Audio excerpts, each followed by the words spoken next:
Okay, in this video I'm going to be unboxing and testing a Xiegu VK-5 Morse Key.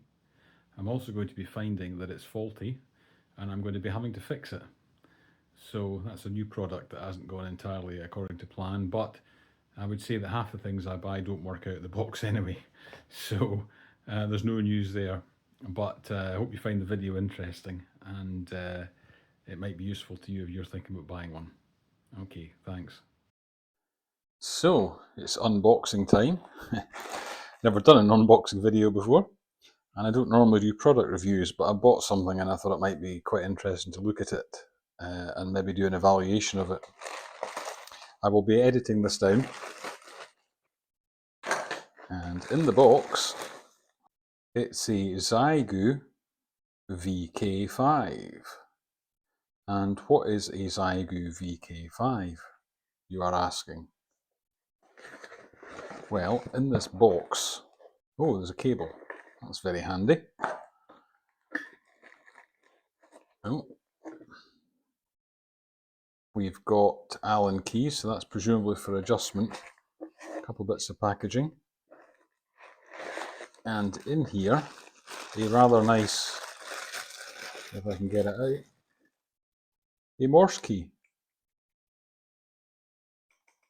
Action doesn't seem particularly good, but that'll be adjustable. Contact is at the back, as you can see. In fact, that needs to come out a bit. Yeah, that's quite an interesting looking key. There are quite a lot of keys like this on the Chinese websites. I picked this up for £42, including delivery and tax. It's even got a serial number on it. Interestingly, the connection at the back is via a 3.5mm jack socket, the same as the system that I use. And that cable there is the plus side coming from the bar. So it's quite an interesting design. It's still a pivot and bearing type design, but it's got the longer arm, which might lead to smoother keying, and we shall see about that once I start using it. But I'm going to get it adjusted and see how things go. So that's the Xiegu VK-5 Morse Key in all its glory. Just to give you an idea of size,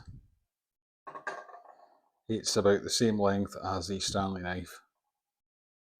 So it's a bit smaller than most keys, or most of the big keys that I use. But I do quite like the shape of the knob on it. And I think this should work out quite well once I've worked out how to adjust it. Just notice that it has a rubber base on it. The whole base is rubber, which means that even on this very smooth surface, it's pretty solid. Well, here we are with the Xiegu key. It does work. I'll let you hear it keying.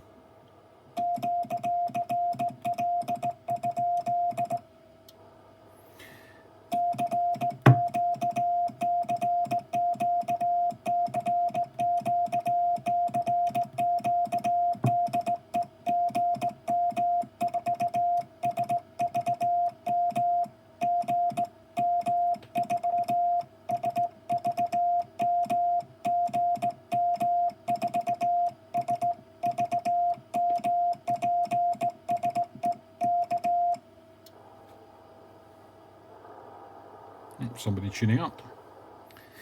The only problem with it is the back contact. The actual contact is loose. And I can't determine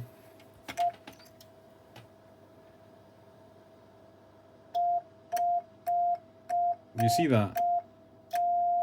There's a gap between the contact and the actual bar, and as I'm pushing it, it's pushing the two together.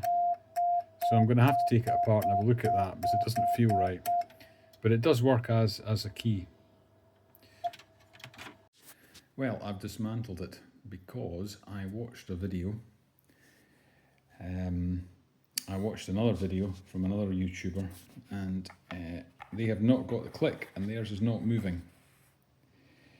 And this is the reason why it's moving.